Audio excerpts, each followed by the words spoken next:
Subukan ko naman ngayong magluto ng humba. Ayan, dahil nakabili ako ng sariwang ulo ng baboy.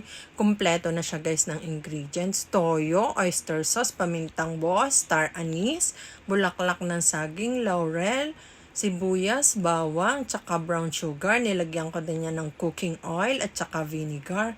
Hahaluin ko lang mabuti, then isasalang ko na siya. Ayun siya guys, so kita nyo ga. And eto na nga, kailangan ko na siyang isalang kasi medyo matagal din talagang lutuin niyang kailangang malambot siya. Look!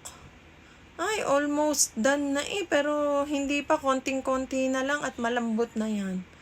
Kakatakam na siya. Ayan na siya guys, luto na. Kita nyo, gasos pa lang. Ay awan, talaga mapapa-extra rice ka pag ito ang iuulam mo. Sarap.